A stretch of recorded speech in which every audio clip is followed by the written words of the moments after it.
അന്ന് ജുഡീഷ്യൽ സർവീസിലേക്ക് അങ്ങേ സെലക്ട് ചെയ്യാൻ തീരുമാനിച്ചിട്ട് അത് സ്വീകരിക്കാതിരുന്നതിന് ഇന്ന് പിന്നീട് ഈ ജുഡീഷ്യൽ സർവീസിലേക്ക് പോകാൻ കാരണം എന്തായിരുന്നു?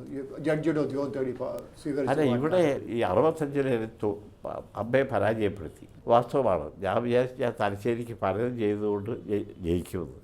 പക്ഷേ ഇവർ വന്നിട്ട് ക്യാമ്പയിൻ ഇയാളെ നശിപ്പിക്കണം, ഇയാൾ ധിക്കാരം, ഞങ്ങളുടെ പാർട്ടിക്കെതിരെ അയാൾ നിൽക്കാനെന്ത് ചങ്കൂറ്റം ഇയാൾക്ക് എന്ന് പറഞ്ഞിട്ട് അവർ വന്നു. അപ്പോൾ പക്ഷേ CPIയുടെ സപ്പോർട്ട് ഉണ്ടായിരുന്നില്ലേ? CPI വട്ടപൂജ്യമായിരുന്നു അന്നും ഇന്നും.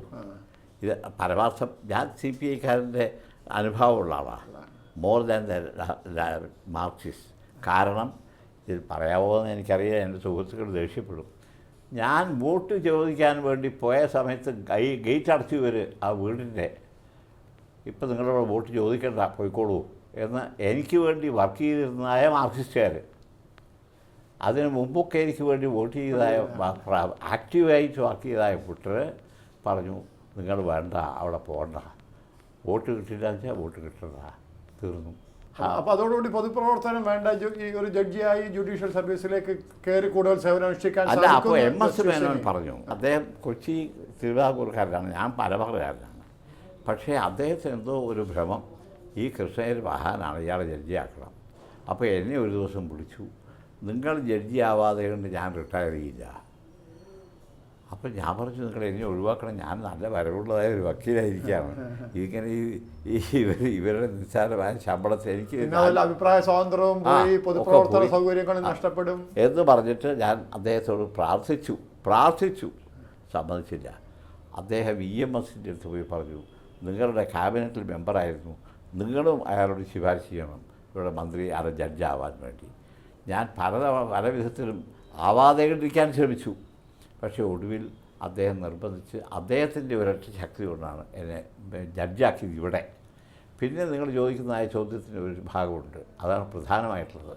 സുപ്രീം കോടതിയിലേക്ക് ഞാൻ പോകുമ്പോഴേക്ക് എന്നെ വിളിച്ചത് ലോ കമ്മീഷനിലേക്കാണ്. അതിൻ്റെയൊക്കെ കാരണം എന്താണെന്ന് പറഞ്ഞാൽ, വലിയൊരു മാറ്റം കേന്ദ്രത്തിൽ വന്നത് മോഹൻ കുമാരമംഗലം, അയാൾ എൻ്റെ ഒരു അനുയായിയാണ്. അപ്പോൾ മോഹൻ ഒരു ദിവസം വിളിച്ച് പറഞ്ഞു, കൃഷ്ണയ്യർ നിങ്ങൾ ഉടനെ ഡൽഹിയിലേക്ക് വരണം. എന്തിനാണത്? അത് നിങ്ങളിവിടെ ലോ കമ്മീഷനിൽ. ഞാൻ പറഞ്ഞു, ഈ നിസ്സാരമായ ലോ കമ്മീഷനൊന്നും ഞാൻ മെമ്പറാവില്ല. എന്താ മോഹൻ ഈ അസംബന്ധമൊക്കെ പറയുന്നത്? അതല്ല, ഞങ്ങളുടെ ഉദ്ദേശം നിങ്ങൾ ലോ കമ്മീഷനിൽ വന്നു കഴിഞ്ഞാൽ ഇവിടെ നിന്ന് ഡൽഹിയിൽ ലോ കമ്മീഷനിൽ നിന്ന് സുപ്രീം കോടതിയിലേക്ക് പോകാൻ എളുപ്പമാർഗ്ഗമാണ്. അല്ലെങ്കിൽ 124-ാം റാങ്കാണ് നിങ്ങൾക്ക് ഓൾ ഇന്ത്യ ലിസ്റ്റിൽ. അതുകൊണ്ട് അത് പറ്റില്ല. അങ്ങനെയാണ് ഞാൻ അവിടെ പോയതും. ഇദ്ദേഹം ഇന്ദിരാഗാന്ധിയോട് പറഞ്ഞു, നിങ്ങൾ നാഷണലൈസേഷൻ അത് ഇതൊക്കെയാണ് ഇപ്പോൾ കൊണ്ടുവരാൻ പോകുന്നത്, നിങ്ങൾ സുപ്രീം കോടതിയിൽ അമ്പയെ പരാജയപ്പെടും കൃഷ്ണയ്യർ അവിടെ ഇല്ലെങ്കിൽ. അന്നേരത്തെ സിക്രി ചീഫ് ജസ്റ്റിസ് സമ്മതിച്ചു, ഇൻഫോർമലായിട്ട്. ഇതറിഞ്ഞപ്പോൾ ഇയാൾ പോയിട്ട് പറഞ്ഞു, ഈ മനുഷ്യൻ ഈ കോടതിയെ നശിപ്പിക്കും, നിങ്ങൾ എന്തിനാണ് സമ്മതിച്ചത്? അപ്പോൾ ഇയാൾ എഴുതി, I don't consent to the appointment of Justice Krishna Iyer.